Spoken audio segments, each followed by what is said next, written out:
Olá, amantes da ornitologia! Sejam bem-vindos ao canal FOB.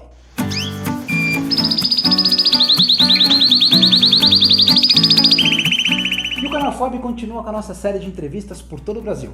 Mas antes de começar esse vídeo, deixe o seu like aqui na nossa página.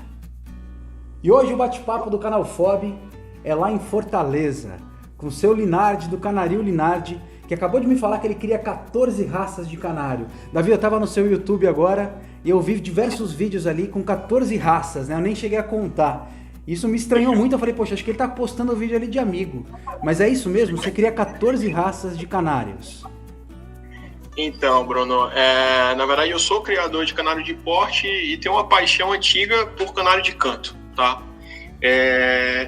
Eu gosto muito de ter vários tipos de raça, de segmentos diferentes, assim, na questão da característica diferente, tá? Então, eu comecei a estudar um pouco cada raça e cada particularidade e conversar sempre com os criadores de cada raça. E desde então eu venho fazendo amigos, né, na canaricultura, que isso é fascinante. E eu aprendo, todo dia eu aprendo alguma coisa nova, seja uma técnica de treinamento ou então um manejo com determinada raça, que é impressionante. Eu sou criador de 14 raças, mas cada raça tem um manejo, cada raça tem uma técnica de treinamento, cada raça tem uma alimentação determinada. Então a gente não pode, é tudo igual? Não tem como.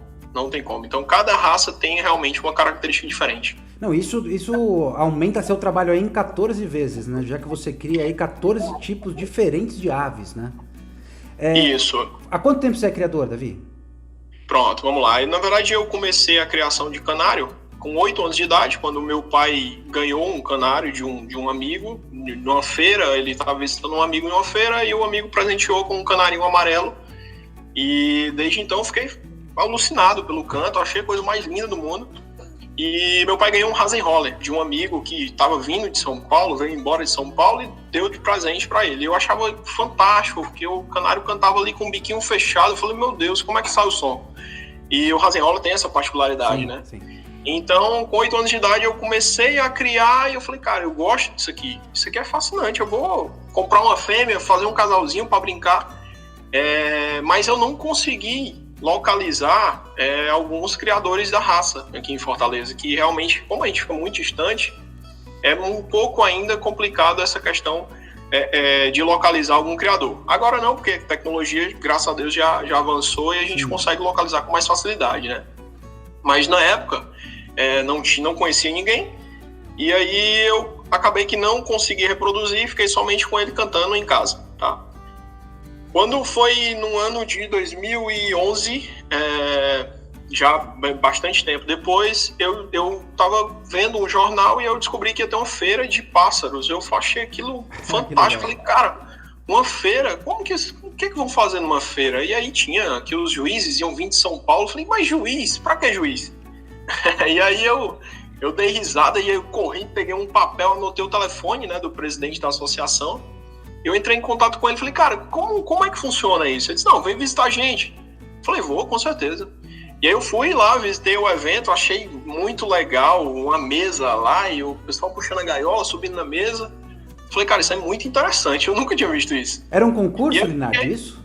Era um campeonato cearense, na verdade. Que legal. Né? E aí era o campeonato, o concurso da FOB, né, e da Único, que é a minha associação aqui em Fortaleza. E aí eu conversei com algumas pessoas, e aí eu cheguei até o presidente e falei, cara, eu quero estudar isso aqui, como que eu vejo o material? E aí ele me passou que eu tinha que entrar em contato com a FOB para conhecer as cores, as raças e os cantos.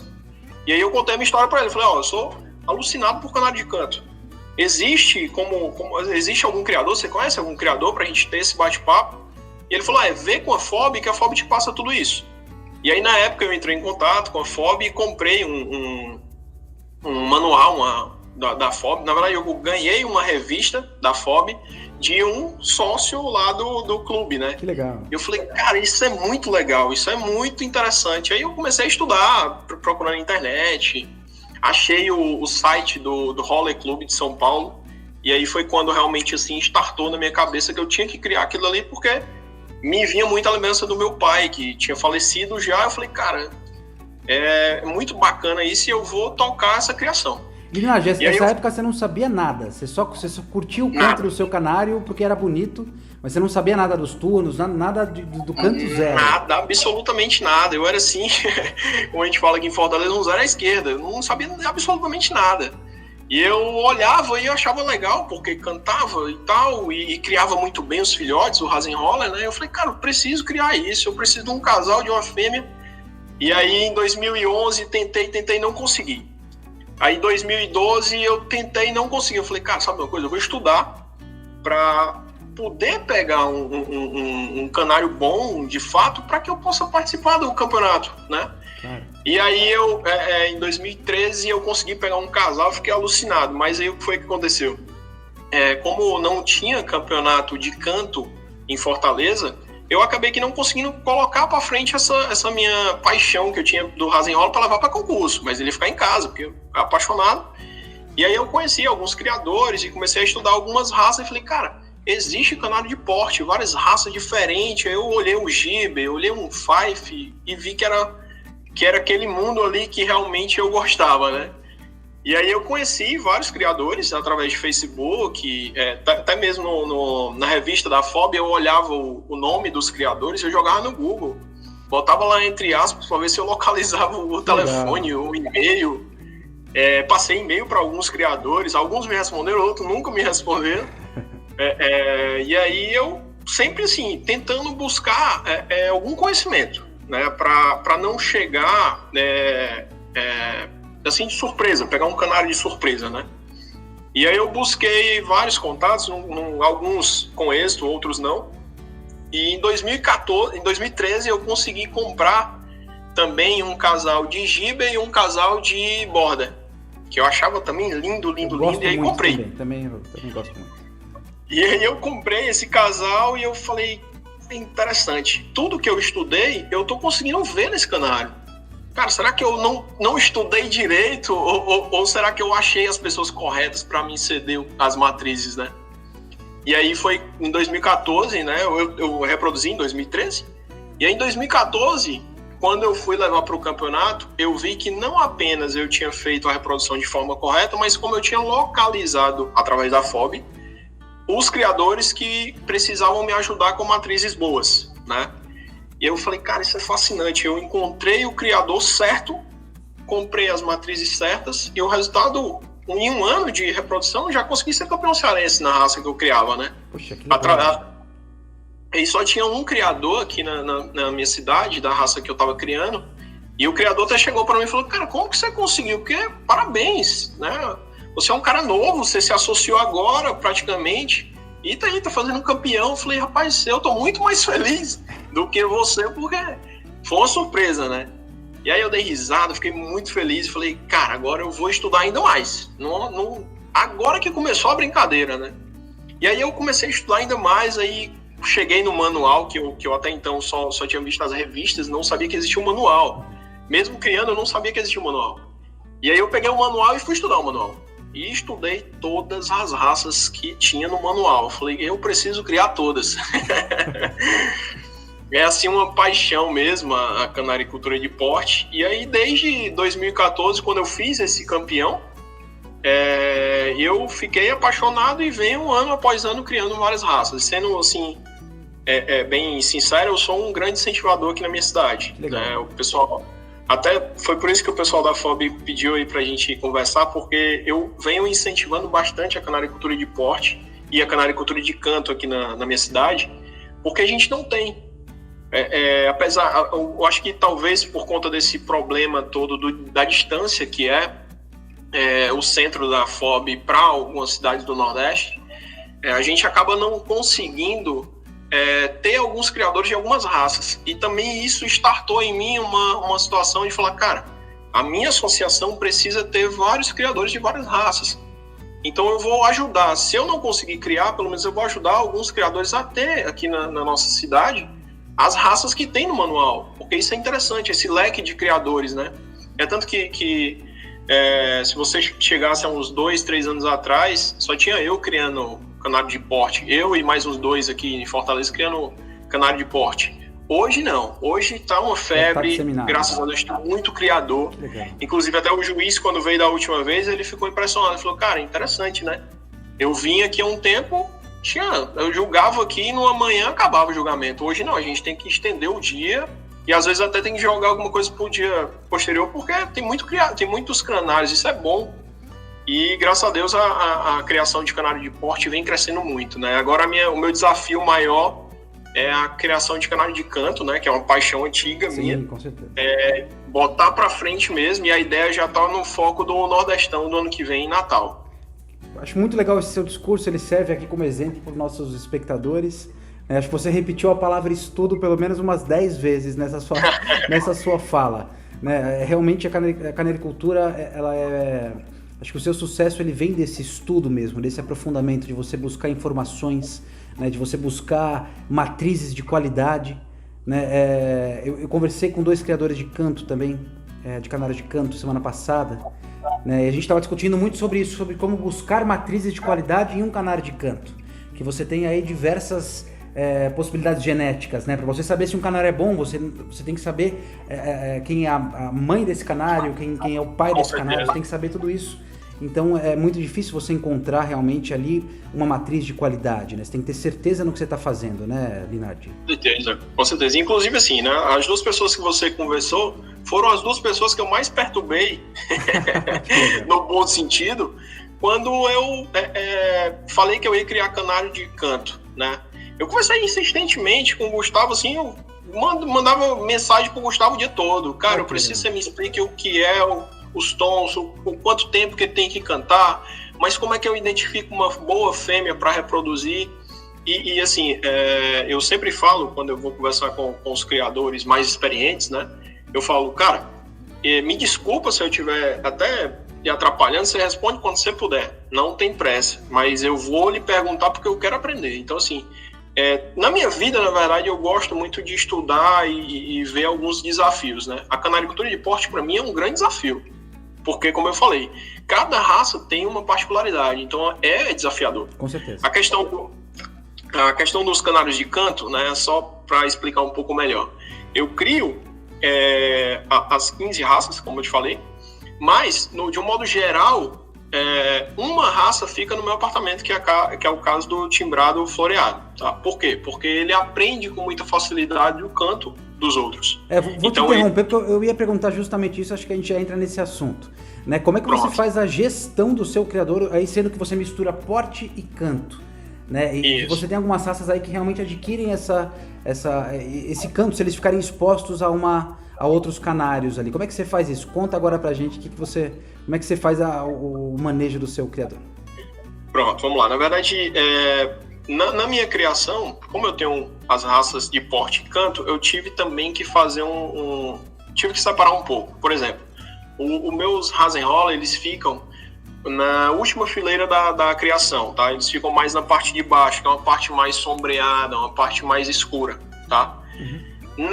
Não, Davi, mas você não vai treinar eles agora, né, no período reprodutivo, você tem necessidade de deixar? Eu deixo já para os filhotes já começarem a ir se acostumando quando pularem do ninho. É só questão mesmo particular minha, tá? Já os timbrados, não, esses eu tenho que criar longe do criador, tá? Infelizmente, eu não posso criar em todos no mesmo local, porque ele acaba aprendendo com facilidade. Assim como os malinoides aprendem também o canto de outras aves. Então, eu crio o timbrado no meu apartamento. E todas as outras raças e o Hasenroller criam em outro local.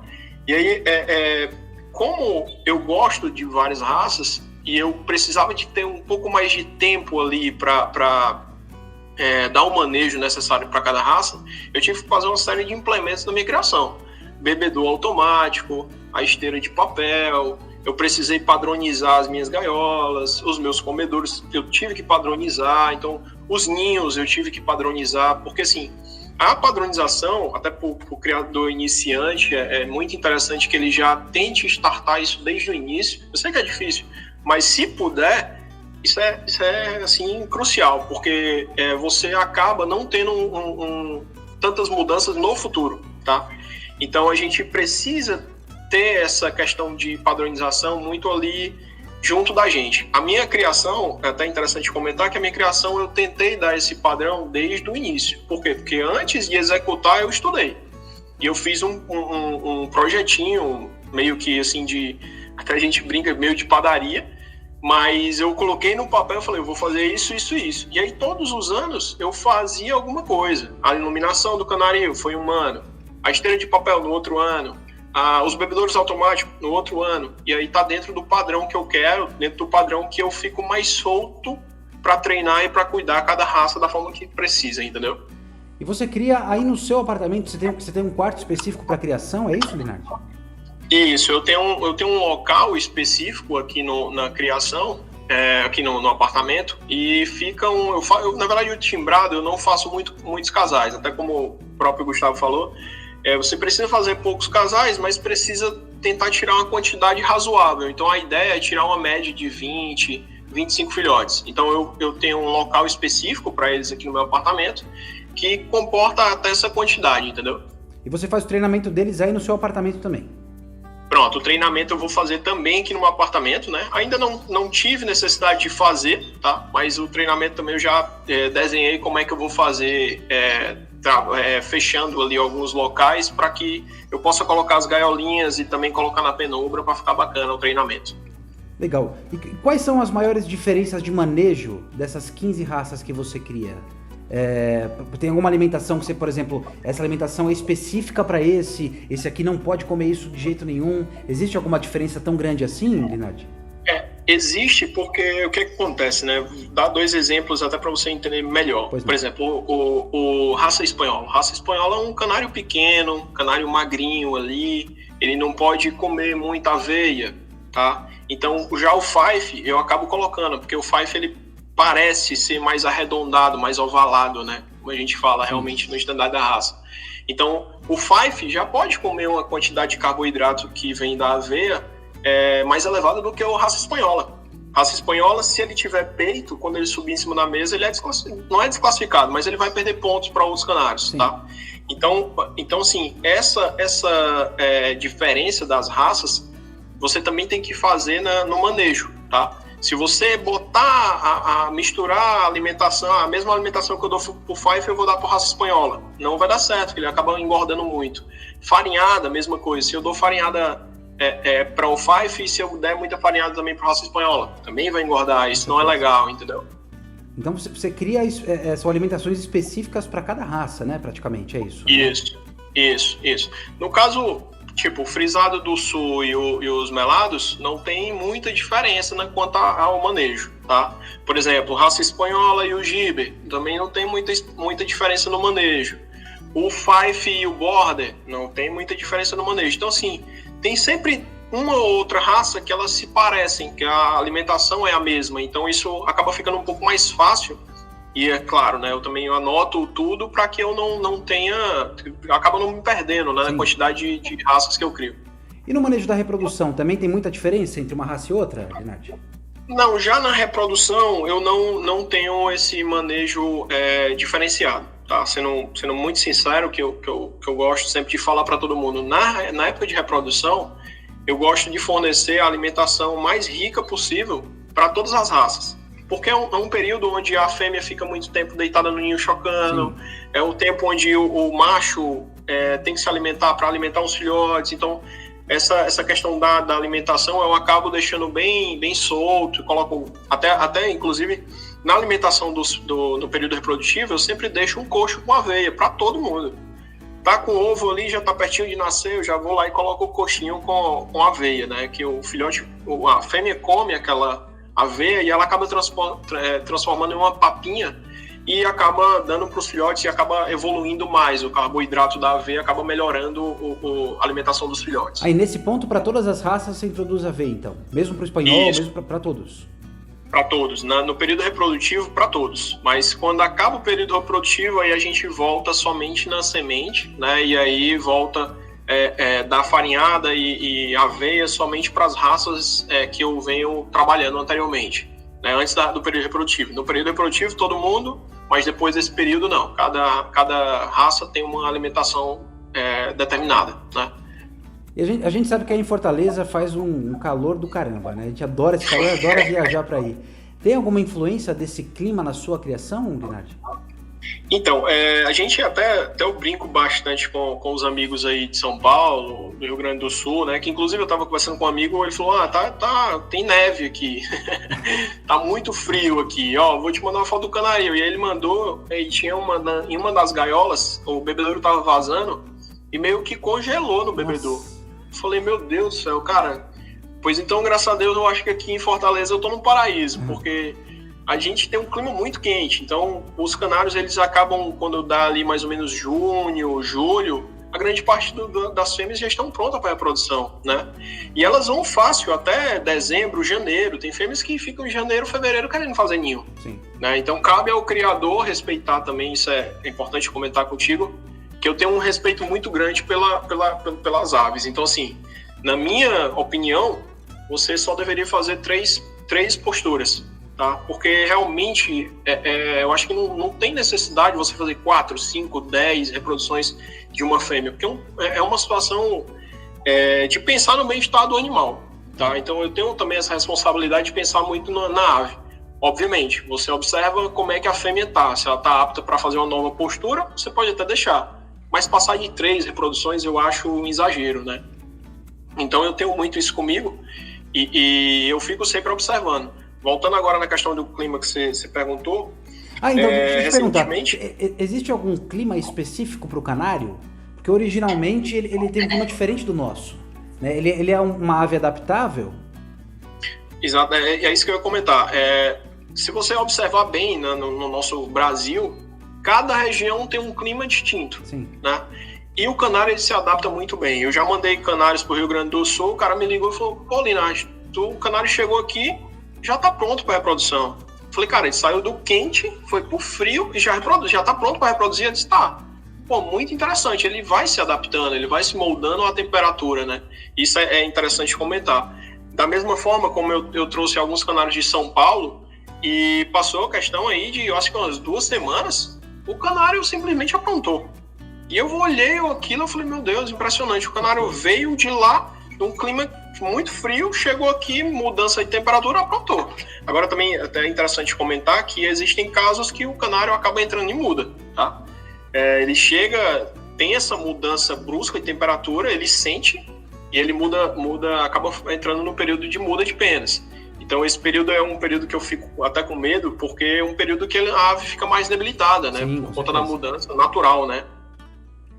Como é que funciona a preparação para campeonatos no seu criador? Porque você tem uma preparação extensa, né? Para preparar essas 15 raças, treinamento dos canários de canto. Como é que você faz? Como é que você faz essa gestão? Pronto. A questão dos canários de canto, realmente eu tenho, tanto no caso dos Hasenroller, eu tenho um local lá na minha criação mesmo que é mais específico, acaba ficando uma cortina e eles ficam nesse local. Os outros, cada raça, eu tento ao máximo deixar o mais próximo do que a FOB pede. A gaiola, no padrão que a FOB pede, a distância do puleiro, no padrão que a FOB pede, o treinamento com a varetinha, da forma como eu já aprendi com alguns juízes, tá? Então, assim, todas as raças eu tento deixar o mais próximo do que a FOB está pedindo, né? Para que chegue na hora do campeonato e ele se apresente da forma melhor possível, né? Então, assim, na minha criação, esse período, como é o período reprodutivo, eu não vou conseguir te mostrar isso exposto, tá? Porque eu inclusive já lavei e já guardei todas as gaiolas, mas no período de treinamento eu faço 2 vãos na criação e eu coloco as gaiolas numa linha dos meus olhos, no caso dos melados, do frisado do sul, frisado do norte, já os fives também na linha dos olhos. Já a questão do raça espanhola eu já deixo na parte de baixo, porque ele é um canário que, se ele tiver um pouco mais assim, não é agachado, mas se ele tiver um pouco mais baixo, ele acaba se apresentando melhor no campeonato, tá? Então isso também é uma técnica. Questão do topete alemão, eu sempre fecho a gaiola para ele não colocar a cabecinha lá naquele comedouro meia-lua, né? Porque assanha o topete, isso não é legal para o campeonato. Mas então... aí você deixa a alimentação no chão da gaiola? Oi? Você faz a alimentação interna da gaiola, nesse caso? Isso, alimentação interna, com aquele coxo pequenininho dentro da gaiola mesmo, né? Tá. Para que ele não coloque a cabecinha no meia-lua e não danifique o topete, né? Que é o item mais valioso no campeonato, no topete alemão, é o topete, né? Linhares, se você pudesse dar uma dica para alguém que está pensando em iniciar a criação agora, né? Se você fosse um criador aí que fosse conseguir ser um mentor para essa pessoa, o que você diria para essa pessoa? Cara, eu vou falar o que eu falo aqui, inclusive, até legal essa sua pergunta, porque esse ano foram 6, acho que foram 5 ou foram 6 criadores novos que eu consegui trazer para dentro do clube. Davi, como é que você fez isso? Eu tento ser o mais transparente possível com quem quer que seja, tá? Então, assim, eu acho que quando a pessoa quer começar uma criação, primeiro de tudo ela tem que procurar um criador filiado a um clube, tá? Um cara que já tenha um certo tempo na criação, que ele possa não apenas te vender uma ave, mas ele possa te ajudar se você tiver um problema, tá? Então eu tento falar muito isso aqui em Fortaleza. Eu disse, tenta comprar de um cara que ele vai te passar um casal, mas se tu tiver um probleminha na pata ali do canário, ele vai te ajudar com alguma dica. Se tu tiver com um probleminha de alimentação, ele vai te ajudar com alguma dica. Tentar ajudar da melhor forma possível, tá? Então, assim, quando eu convidei esses 5 sócios para dentro do clube, os caras falaram, pô, cara, tá interessante porque a gente fica até com medo, achando que você quer, sei lá, vai cobrar um absurdo pelo pássaro porque você tá dando uma consultoria pra gente. E aí eu sempre tento falar, eu disse, não é questão de dar consultoria, porque a criação para mim, eu vendo um canário, mas eu não troco o canário por dinheiro, eu troco o canário pela amizade daquele cara que eu tô trazendo para dentro do clube e para perto de mim. Então, assim, se eu conseguir te passar um casal de Fife, ano que vem eu quero te ver levando os filhotes desse casal que eu te passei para o campeonato para você ser campeão. Claro. Então eu tento fazer todo esse trabalho aqui em Fortaleza com os criadores e graças a Deus eu tenho tido um resultado bom. Inclusive teve um criador que ano passado eu cedi algumas matrizes minhas para ele. O cara chegou lá no Nordestão, foi campeão da série. Que legal. Entendeu? Então, assim, e ele me ligou e ele falou, cara, fui campeão da série. E agora, esse ano, ele foi campeão no clube especializado. Então, assim, eu sempre tento fazer essa amizade, essa parceria, para que no futuro eu possa precisar de uma fêmea, eu vou lá e converso com ele e pego dele, entendeu? Então, eu sempre tento deixar isso muito ligado e fazer com que o clube cresça também na parte de canário de porte, né? Porque a gente é muito forte aqui em criadores de canário de cor. Fortaleza realmente assim, ficou conhecida, né, no Brasil como tem muitos criadores de canário de cor. Vários sócios nossos aqui foram campeão brasileiro e tal. Isso é bacana de comentar. E na parte de criação de canário de porte, ainda está no começo, mas eu acho que isso em breve, aí, 1 ano, 2 anos, com certeza a gente vai também arrebentar e ter vários campeões aí. Linhares, parabéns pela sua iniciativa de divulgar a ornitologia aí em Fortaleza. Acho que você tem tido um grande sucesso aí com a divulgação da canaricultura, então parabéns por essa sua dedicação. E a gente só agradece aí você por ter aberto sua casa e compartilhado com a gente tanto conhecimento. Fechado, Bruno. Eu é que agradeço, né, na verdade, por estar tentando desenvolver esse trabalho dentro da canaricultura, trazendo aí para os iniciantes. Tem muita gente que eu posto uma foto, um vídeo no Facebook, Instagram, o pessoal, nem sabia que existia. Esse tipo de canário canta, esse tipo de canário reproduz normal, e o pessoal acha que tem alguma doença, alguma coisa, já com gibe, por exemplo. A mulher ligou para mim e falou, esse canário tá doente. Não, senhor, não tá doente, é a raça. Então, cada canário, cada raça tem uma particularidade e eu acabo me envolvendo com um amor absurdo aí com eles, tá? Que bonito. E só para finalizar, Bruno, até depois você pode editar e fica melhor para você, eu sou sócio, na verdade, de 5 clubes, tá? Até parece também um exagero, eu sou criador de 14 raças e sou sócio de 5 clubes. Mas eu sou, assim, um apaixonado e um incentivador pelos clubes especializados, né? A gente está vendo agora aí que os clubes especializados estão crescendo bastante, então eu sou sócio do clube da Único, aqui de Fortaleza, né? que é o meu clube, que é o primeiro clube que eu entrei, né? Que na verdade, inclusive, esse mês a gente está fazendo aniversário, dia 29 de agosto. A gente está completando mais uma primavera aí desde 1994. Eu sou sócio também do Clube Brasileiro de Five Fence, tá? Sou sócio do Gloucester Clube Brasil, do Clube Brasileiro de Raça Espanhola e do Clube Brasileiro de Frisado do Norte. Esse último foi o último que eu entrei. Foi um clube, na verdade, que está começando ainda não saiu do papel, tá? A gente já preencheu toda a papelada, já pediu a liberação para a FOB, e se Deus quiser, ano que vem no Open vai ser mais um clube aí para ser difundido aí no Brasil. Que legal. Linardi, parabéns, irmão, parabéns mesmo.